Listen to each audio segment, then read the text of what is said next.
Good morning, ma'am, sir, and all the people sitting in the room. Well,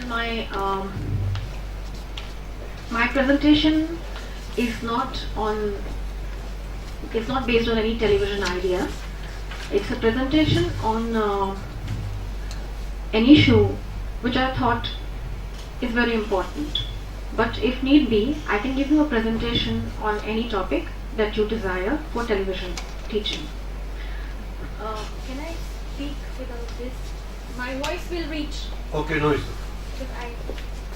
And mic hai? It's okay, sir. My voice will reach you. If it's okay. No, it is being recorded, so. Okay.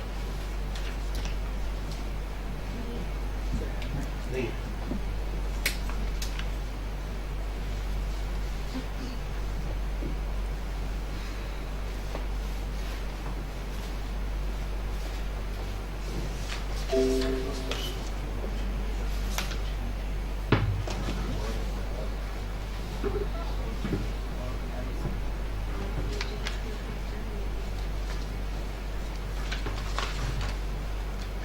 Alright. My presentation is on India's sanitation crisis. We all are aware of the Swachh Bharat mission or Abhiyan that has been started by our Prime Minister Narendra Modi. Now, why I am saying India's sanitation crisis? Is this a very small issue or a very big issue? It's how we see and what we are shown. But first we need to understand what is sanitation. See, people sitting in this room, probably we don't even give it a thought as to what is sanitation in our daily lives. I mean, do we really need to care about a word called sanitation? I don't think so. But there are thousands and millions of people in our country who do not have access to sanitation, proper sanitation. So sanitation does not mean that it's a word. Sanitation means when everybody, be it in urban areas or be it in rural areas, when they have access to waste disposal system, when they have access to clean drinking water, when they have access for proper disposal of human excreta, that is sanitation. For us, it may not be a big deal, but yes, for people living in rural areas, and yes, I will not say that not in urban areas, because this issue is prevalent even in urban areas in our very own city, in the capital of India, Delhi. So, how come we are lacking on it? Now, why is sanitation or hygiene so important for all of us? It's a big cycle. It's a vicious cycle. If I want to go to a washroom, or anybody from here wants to go to a washroom, use a toilet at any point of the day, you easily have an access. Be it your homes or offices, we can easily go to the washroom, use it, and that's it. Nothing big deal. No big deal. But think about people who are living in rural areas. Think about people even in urban areas who do not have access to washrooms, who do not have access to clean drinking water. Think about people who look for ways of easing themselves in the middle of the night, or waiting for evenings or early mornings. Think of people who don't have clean water and they are walking miles or kilometers for fetching potable water for themselves. There lies a big problem of sanitation in our country. And why is it important? Why is hygiene important for all of us? For a simple reason, that if we do not follow hygiene, if we do not have clean water, if our surroundings are not clean, then it affects us. And how does it affect us? It not only affects our personal health, it affects the nation, it affects our country. And how? When people, they keep on falling ill because of malpractices, because of not having a proper sanitation system, then what happens? They keep on falling ill. Children keep on falling ill. People don't go to their work. Children don't go to their school. Why? Because today I'm a small child is puking, tomorrow he's been admitted to the hospital. So it is affecting his education, it is affecting his schooling. Now, when it comes to a person who's living in such an area, in such a condition, he is ill almost every day. So when there is work in office, he's not able to go to office. Why? Because he's unwell. Half of the time, he's having some or the other problem. He's running to the hospitals. So it's just not about a person's health, an individual's health. It is affecting the economy of our country. It is affecting the GDP of our country. So this is the reason why sanitation or hygiene is important to all of us. Because when we have proper sanitation and hygiene, then of course everything is smooth, everything is nice, our surroundings are clean. I just want to ask you one thing. I hope this topic is okay for all of you. Yes, fine, fine. People. Now, according to a WHO and a UNICEF report of 2010, an estimated 1.1 billion people worldwide, that means in the whole world, on our planet, they do open defecation. Open defecation means they do not have access to toilets, lavatories. They do not have washrooms. They go and seize themselves in open area. And especially in villages and all in India, it is rampant. And why villages? In Delhi, it is rampant. You will find lots and lots of places like Selampur and a lot of other areas where you will find people going out, sitting near a ditch, sitting near a nala, and just easing themselves. Women, children, men. And our entire cities, they are urinals. Because wherever one wants to stand and pee, they simply do it. Why? Why is it that happening in our country? That this is what is leading to a lot of issues. Now, out of 1.1 billion people in the world who are defecating in open, 638 million, that is more than half of the total number. These number of people are Indians. Just imagine, more than half people, they live in India who are used to open defecation. Well, there are other problems also attached to it, which I'll come to later. The report also pointed out that 7 out of 10 people in the world without improved sanitation facilities lived in rural areas. And according to the National Sample Survey Organization, it says there was a survey conducted between July 2012 to December 2012, and it said that 59.4% of rural population and 8.8% of urban population they have no access to toilets, no access to latrines, and they are doing open defecation.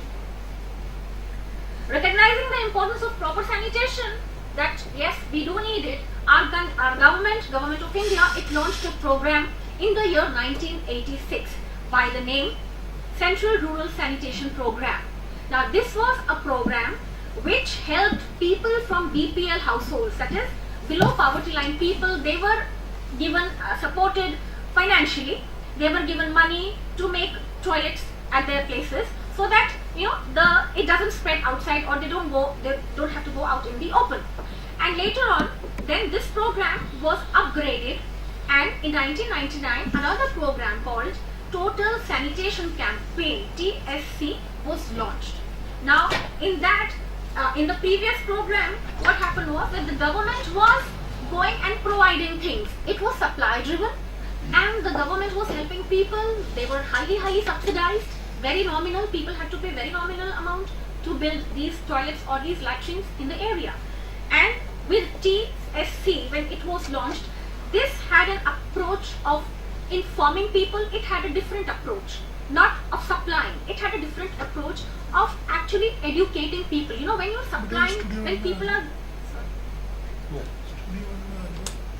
Ritu, I would like to interfere. While your data is really very authentic, but can you tell me the latest development which took place in last 1 year?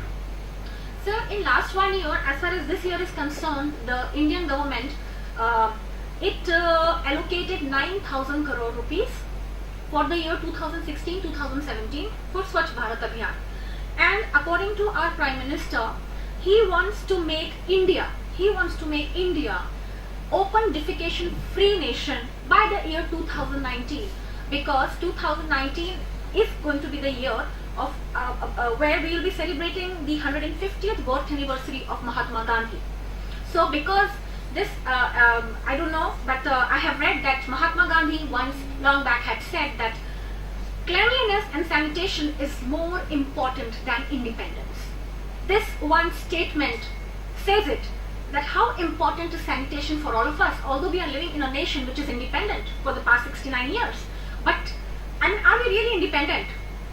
At the end of this session, I know you all are very tied up. I would like to show you a very, very short film, sir. It's on manual scavenging, which I have done on my own. I shoot on my own. I do my scripting. I do my voiceover. It's around 5 minutes duration. Please show it. Thank you. We are talking about India, the land of heritage and culture, the land of color and contrast, the land of abundance and myriad opportunities, the biggest democracy. Advancement in science and technology has helped in improving the lives of its people. Everyone wants to be a part of progression. Everyone wants to be an ingredient in the recipe of this change.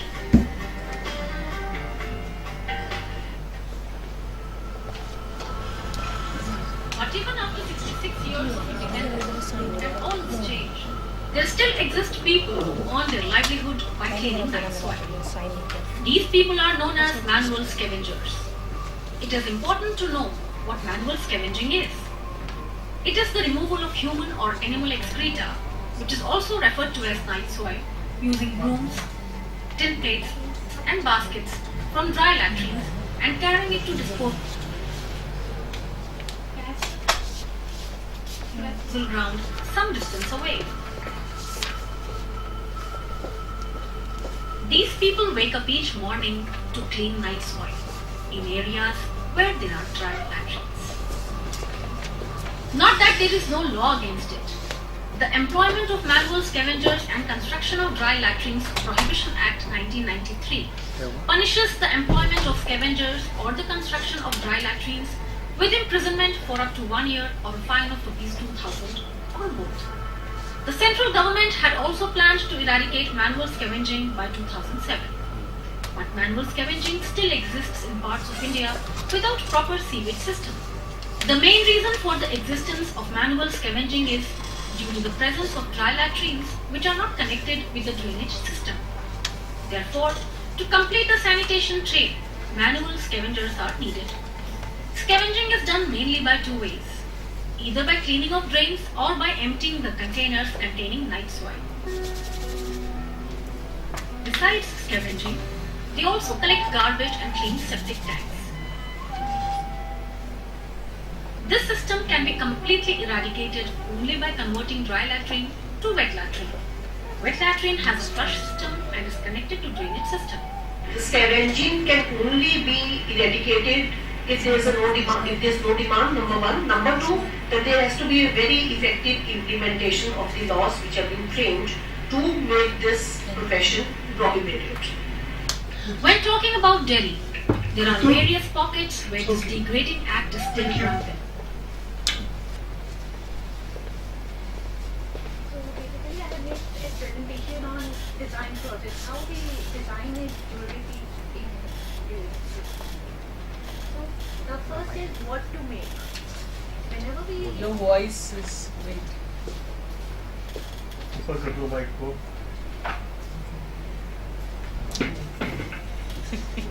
ये आपकी बढ़ जाएगी size.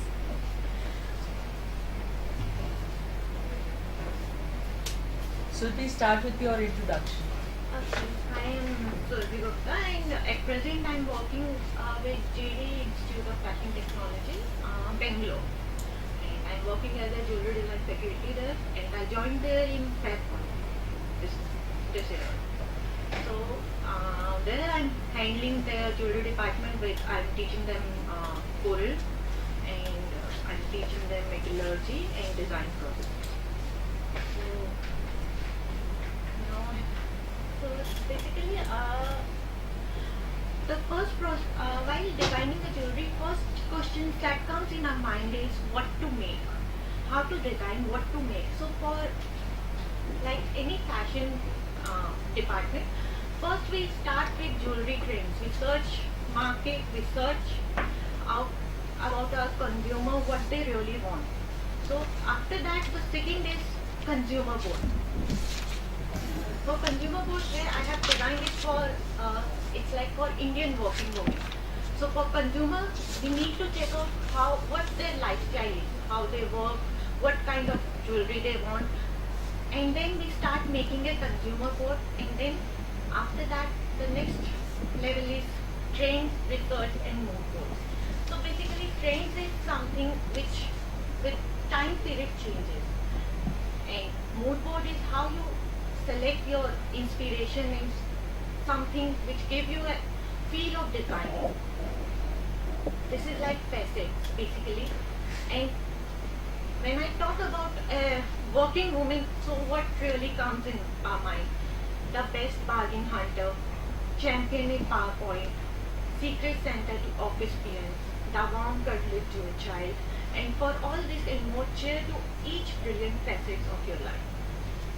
So for this, the initial sketches we do like what really in market, what kind of jewelry is in market. So we start doing doodling according to them. We start searching for pictures which inspires them.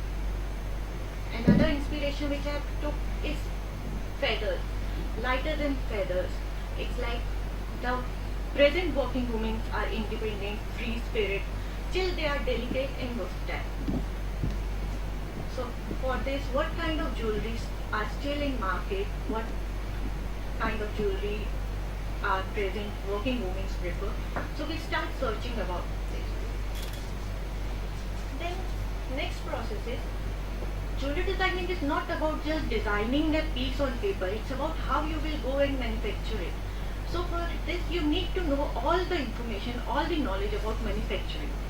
So for this mainly when we talk about manufacturing, mainly we talk about three kinds of manufacturing. One is handmade, second is casting and stamping. When we talk about handmade jewelry, it's handcrafted. It's like artisan made a jewelry without the help of machines. Basically all our Indian jewelry, if we talk about kundan, meena or theva, it's all handmade jewelry. So the main points to remember while making the jewelry, if you are talking about handmade jewelry, it's for small setups or for startups. You can't make a bulk piece of jewelry in handmade. And if you are making something, every piece gonna differ. You can't make 2 exact same pieces or 50 exact same pieces. There gonna be some difference in each and every piece which is made by hand. It's consume more time, because when you are making a handmade jewelry, that's gonna take more time. It's like every piece, everything is gonna take time, and then it's obviously difficult to replicate and not applicable for bulk product. So when we making handmade, if you are making something, it's gonna be a one of a kind. Then we talk about stamping. Stamping is basically for all kind of market. It's for medium to large setups. The only problem comes with stamping is it has limited design possible with stamping, and it's while stamping, the really good point of stamping is it's perfect and it is replicable, and obviously it's cost oriented. It's gonna cost you less than handmade jewelry. It will be really lightweight jewelry. And next is casting. Casting is really popular. If you want to make something bulk, then you should go for casting jewelry. So basically casting is popular in all kind of jewelry. It's visible from medium to large market. Bulk production is really easy. It's easy to replicate. And when you are talking about casting, then it's like you have really high design possibilities. These days for casting we have CAD also. So for CAD, it's really now, due to CAD, it's easier to make bulk jewelry, and it's like once you make a CAD piece, then it's really easy. Even before manufacturing it, you can make changes in it. So now if we talk about CAD, then the main benefits of CAD is it decreases error percentage, because even after you design a piece, you can check out that what all is going on, what will be the weight. So you can work around it and you can change the piece according to your demand. Then it's decreased efforts. save time, easy to edit, easy to reuse, and improve accuracy. And obviously, it really helps with the orthographic views. Orthographic view is something that it gives you a 3D view and upper and side view, everything. So when you make a piece in CAD, you can just see the piece on your computer, all its views, and it will be really easy for you to see the piece. Then after design, Go ahead. after you decide the technique you're gonna use for your piece, then the next is design direction and conceptualization. So for this, we start making some direction, that what kind of direction we really want for our jewelry. So like here I have done one is like color diamonds. We can go for color diamonds, different shapes, colors of diamonds in layers, denoting the different facets of women. Then second direction which I have taken is pearls with diamonds. So pearls with diamonds, where pearl of different colors symbolize different phases of working woman. After this, first we decide what direction we really want for a piece. The next step is sketches and final design. We start making doodlings, we start making sketches and finalize it. So like here, first we doodle, first we make few pieces, and then we start detailing and then finalize the piece on coral. Because coral, it's like we can do two kinds of. First is hand sketching and second is coral drawing. Coral drawing is better if you want to go for camming. Because for whenever if you want to go for camming, they need your coral design piece. So it's easy for them to convert it in Rhino files.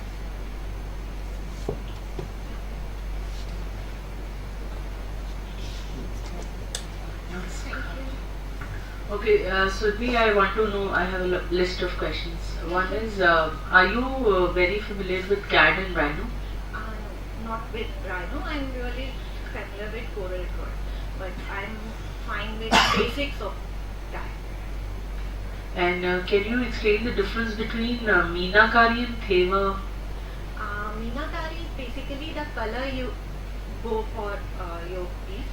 Whenever you buy a kundan piece, you will see the back is most of the pieces they have changed it, but if you see all your antique pieces, then whenever they make a kundan piece, always they put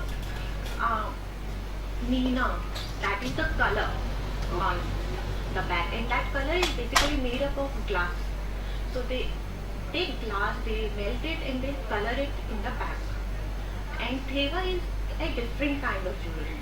Theva is basically, it's more like cut work, and they put a stone beside it, and then they put the really thin, mainly foil kind of gold on it, and that is it. Okay, and how important do you feel that for a student, the generation you might have handled yourself, how much you feel it is important for them to draw actually physically rather than just going on the computer and... See, if you really want to make something without drawing, you can't directly go to your computer and start. When you are working with your hand, that gives you more ideas. That way you start doodling, you are sketching, and you get more familiarized and you get more ideas while making it. And then you can make it on computer, because working on computer gives you more rich skills. So it's like without hand sketching you can't make something really great on computer, because both come like hand to hand. I just want to ask, you have done metallurgy. In gold you are mixing a ferrous or a non-ferrous metal. Which one? Basically we prefer non-ferrous. What is the ferrous metal and what is non-ferrous? I'm a little confused about it. Ferrous is mixing of iron, and in non-ferrous, Non-ferrous not is, mixing of iron. It's a It's special more sort like- of a metal. Yeah. And how do we do it with students? Do you prefer silver, gold, or No, actually at present where we are working, we basically prefer working with copper sheets or brass, because they give them, it's not really, but the final piece we prefer with silver. But With when silver. yeah, but when they are learning at that time, they prefer working with copper. And what are the different ways to do cast product, I mean, cast piece of jewelry? See, casting are different kinds. First is kettlefish casting. It's a really old kind of casting. There, it's the fish and we take its bone and make a design on that bone and then cast it. Second is like sand casting. There we need to make a piece and then cast it. Then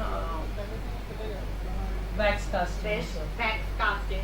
So it's like depends on piece. And you can do that yourself? Will you be able to teach it to the students? See, I can teach them, but if you talk about, I'm more into designing. I know all about manufacturing, but if you tell me to alone, if I have one karigar with me, Yeah, with the support of a then karigar. at present also in, I'm teaching them metallurgy and they have created really nice pieces, but I have one karigar with me. So we Do you have the picture of those pieces created by your students or any piece that you carry? I don't have it present because yesterday only they completed the that project, so present I don't have. And how important it is nowadays, the feature of design, I mean how important it is for the students to learn. See, obviously, at present, the way market is going, you always need something different. Everyone wants something different. So, for that, you really need a designer. And every industry, they used to get time in, even in Jaipur or something like that, only those people used to hire. But now, if you see every brand, even small jewelers want a designer them, so they can create something different from the other